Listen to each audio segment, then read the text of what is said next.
gonna call him Pablo. Okay, so what are we doing? You're gonna have a great day. You ever feel like you just dig your own grave?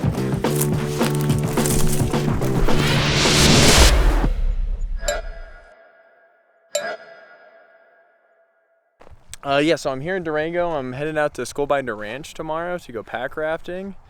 I have no idea what's going on. I've never pack rafted before. I don't really know who's all coming. I don't know what Scullbinder Ranch is.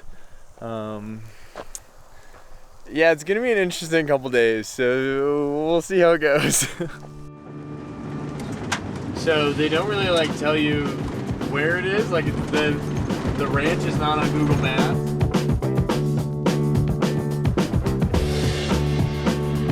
I eventually found Scullbinder Ranch in southwestern Colorado, down a long winding dirt road and a small canyon with pines and junipers and a small babbling creek.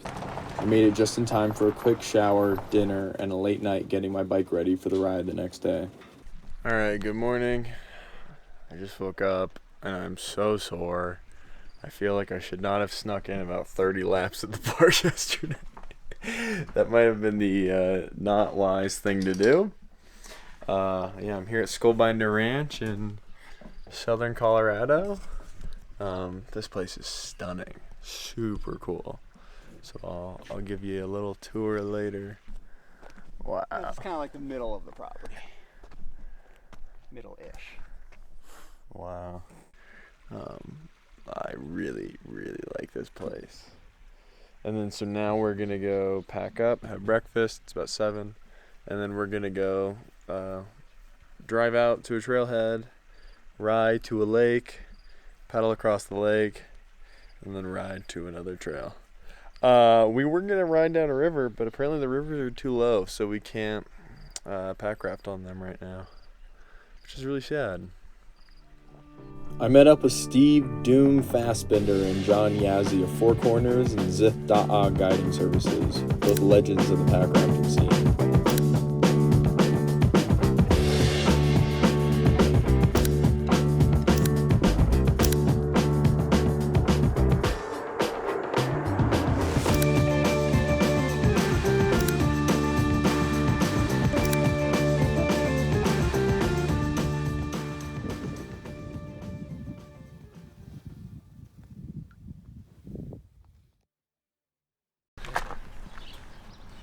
How do I pronounce that? Dzil.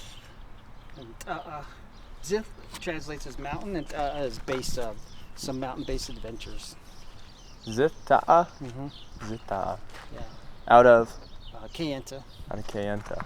We started in the small town of Dolores, Colorado, and shuttled one car to the trailhead just north. We packed up the bikes, and it quickly dawned how little I knew about everything. So what do I need to know about a pack raft? Well, only that this is going to carry you across the lake when we get there. So, in transport, you don't want to put a hole in it. That's kind of it? Yeah, so you have to be delicate with it. You know? Do they get holes easily? Only if they're misused. They're really quite durable, actually. Really? Yeah.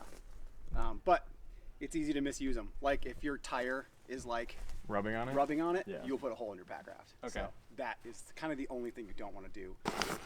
Because you don't want that pocket of air in there, because that'll also cause it to be just way bigger than it needs to be. You got this massive gas tank. What do you put in this?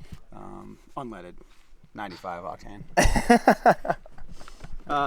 Just snacks, mostly. Right now, there's nothing in there except for toilet paper. Oh, ew. Yeah. That didn't look like toilet paper. Yeah, it was just what I found on the floor in my bike shop. We headed out for our overnighter from Boggy Draw to McPhee Reservoir and back to Dolores.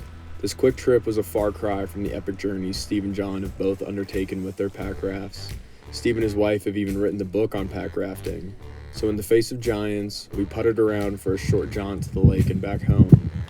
The purpose of this trip was not to break new ground or set new records, but rather to experience the fundamentals and maybe determine in the process if this was another hobby to add to the ever-growing list. Gentlemen? It's raining. Oh my God. Water is falling from the sky. And it feels so nice. Big drops too. Hey, they are big drops. Yeah. You can almost drink them. You getting anything? Just one. Yeah. Not a good way to quench your thirst. No. Pretty inefficient. Very. The riding was nice. Tame trails and plenty of time to get to our destination, yet the pedaling was soft and the breaks were long. And I really like Jon and Steve, 2 guys with big miles under their belts and the comfort that comes with that. They were both great company for a weekend at the lake. It had to happen to somebody. It had to happen to And somebody. of course it was me. Yeah, of course. Jon just pointed out, I don't have my paddles anymore. So, yo boy, messed up. Alright, so nose goes, who's going back? I got a tow rope, I can tow you. You got a tow rope? You're the guide, you have to go back. You don't have any chocolate. I'm not helping you. Why, God? So Jon just asked this question, and then I'm like, wait, there's 4 things sticking out of that backpack right there. Oh, he got the paddles! Yeah, doggy! I was just like, man, I gotta ride all the way back. This sucks. And it could be far. Yeah, it was probably gonna be really far. How far back were they? Where those berms were. Of course it was the birds. I was going too hard. We were going fast. I was having too much fun. We were having a lot of fun. We should have been having fun. No, you're not allowed to have fun while bikepacking. Okay. That's the number 1 rule. Have it your way. Mr. No Chocolate, no beers. You'll learn one of these days. Yeah, but I at least have a tent. I at least have adequate shelter. Nice. Sir. Adequate shelter. We screwed around for a while longer, rallying the descents and talking through the climbs until we stumbled on some interesting creatures. Are you gonna grab it? Oh, you just gotta grab them. They're really cool. Is he gonna hurt me? No, they don't hurt you. Oh! Wow, hey. You got caught. Yeah, dude. Oh, wow, look at the horns. He is so beautiful. He looks a little satanic, though. Dinosaurs, huh? It's a Navajo tradition when we get there, we put them on our heart. Here, you want them? Yeah. Put them on your heart? Yeah, that's cheap. This is a grandfather. When the twin warriors went to go get all the magic to kill all the monsters, the Horny was the last person they saw, and he gave them his helmet, or their helmet, to battle the warriors and it protected them. Oh, I love that. Give them a little pats on the head. They Yeah. usually put corn pollen on the back, and Nice. I don't have any, so you just put them up to your heart for the warrior spirit. Channeling the warrior spirit, Steve. I want some. I don't know if he's friends. I think we're friends. I'm gonna call him Pablo. And we rode for, well, not too long. Wow. That's a really good one. Fresh. Yeah, very fresh. But they look like human, like bare feet. With stubby toes and a little bit shorter, like, foot part. I wonder if that'll show up. Yeah, Cool, wow. huh? Yeah. So bears are walking down this road. Yeah. But they hear us coming and they're gonna split. Yeah, and what, just black bears? Yeah. No grizzlies out here? Grizzlies. No I mean, browns? this is super fresh. Like, you can see, like, the Yeah. little cracks and everything. Like, it's... Yeah, and it's silty too. So we should probably start riding so we find them. Yeah, we should, you know, maybe invite them over for dinner. No talking. That's why we were asking for chocolate. Yes. We're gonna hang it on your tent. We made it to McPhee Reservoir, which was near record low levels, hiked down to the shore, went for a very refreshing swim after a day riding in near triple digits, and then set to digging out our pitches for the night.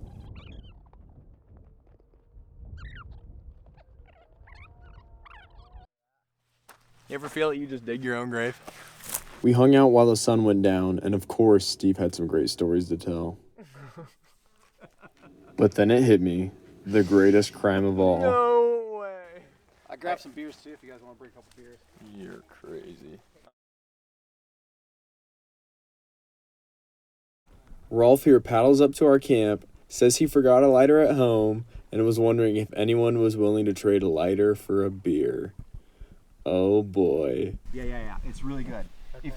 If that doesn't work, you can cross that little arm of water and go to the next point.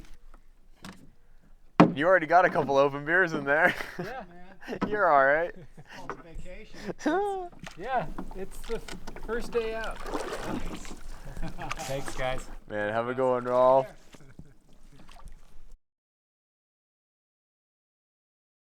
And then what do you guys like about pack rafting so much? Like, It allows you to connect landscapes that you normally wouldn't. As far as like with a bike, I'm talking about like a bike, but as far as like doing like river trips, like as a bike rider, like first in my life, like rivers were just like places that you didn't go really because bikes don't go on rivers.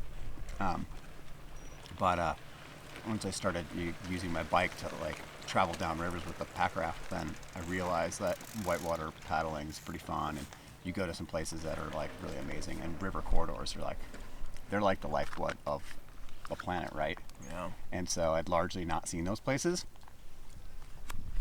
but now they're totally accessible.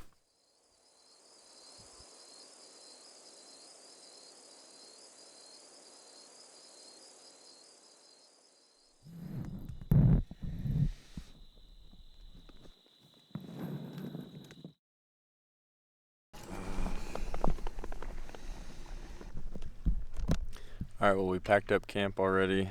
I'm eating my little breakfast scramble. And I feel so weird thinking that when we leave in about an hour, we go that way. Like, that just hasn't really registered in my head yet. We will tell you how to wipe your butt, but we won't wipe your butt for you. Ew. You know what I mean? Okay, so I just blow into this? This is the seat? Yeah, and I wouldn't blow that up first because it might blow away, right? I just do that last once you're all ready to go. Okay, so this thing unroll. Yep.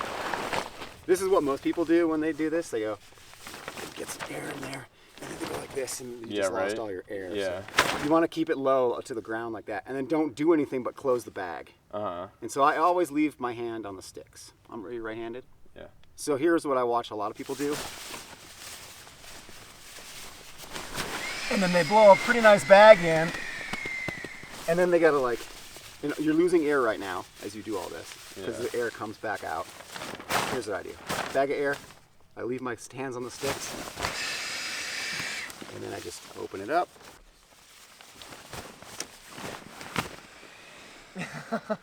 He got way more than I did.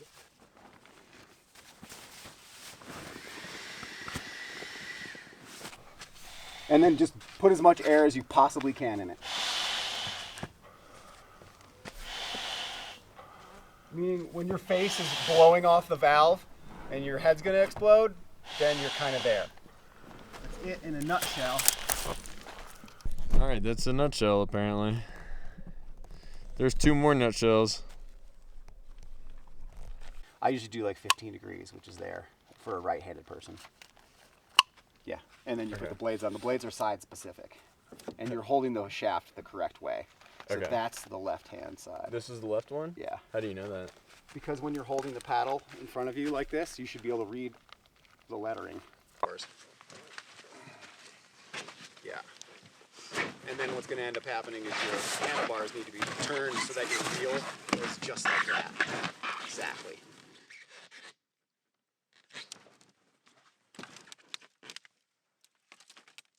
And then it needs to run like way up, forward, way up here.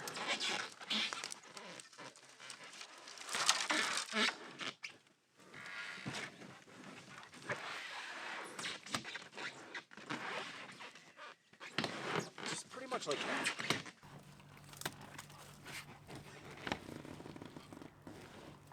Okay, so what he's doing now is when you blow it up on land, because it's warm, you know, it blows up to the standard temperature, but then when you put it in the water, it shrinks because it cools down. So now he like gets it all wet and then blows it back up to new pressure it should be. And then he was just telling me half of all fatalities in pack rafting happen on flat water like this. Which is not a 50-50 shot I die today, but it's a little disconcerting. Oh my God. It's like everything you've ever loved is just hanging in the balance all of a sudden.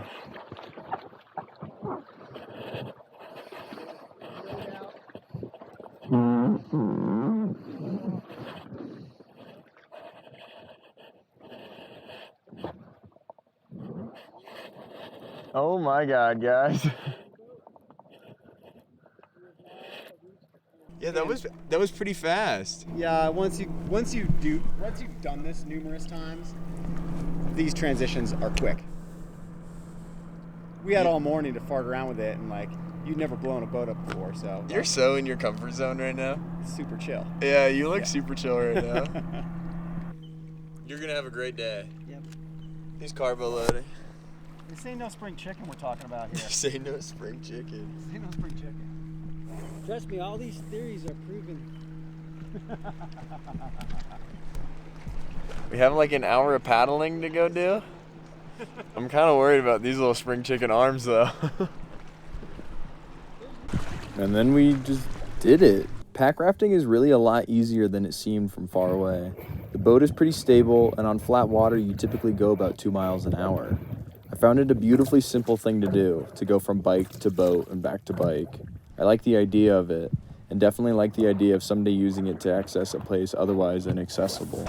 We did it! We didn't die! We ain't died yet. Well, not yet. John's got to get out. Come on, John, you got it.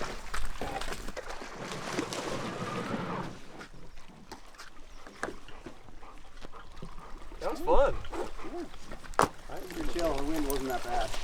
Yeah. Could have been a lot different. We swam again. Then this lady asked if Steve and I were brothers. Oh, pretty good. What's that? You just built the same. Oh, are we brothers now?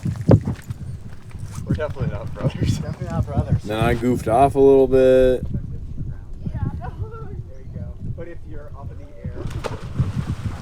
Then we saw a water snake. Water snake? Oh, really? And then we just packed up and left. It is so weird to just like get back on the bike. Like rolling out of camp for the first time bike packing back on the bike was such a cool feeling. And this is such an interesting extension of that. Alright guys, that's a wrap. Hot ride back into Dolores, but we did it. Super sick weekend. Can highly recommend pack rafting. I'd like to do it on something a little bit more gnarly next time. I hear you can pack raft Niagara Falls. The Loam and Gravel Society is chartered by Old Man Mountain and Robert Axle Project, makers of the most versatile racks and finest 3-axles available. They are patroned by Nog, lighting up the night for over 20 years. Rare gear, telescopic fly rods that are always ready. And additional support comes from Sugar Wheel Works, One Up USA, Kona Bicycles, Parabellum Tires, and Carefree Chemicals.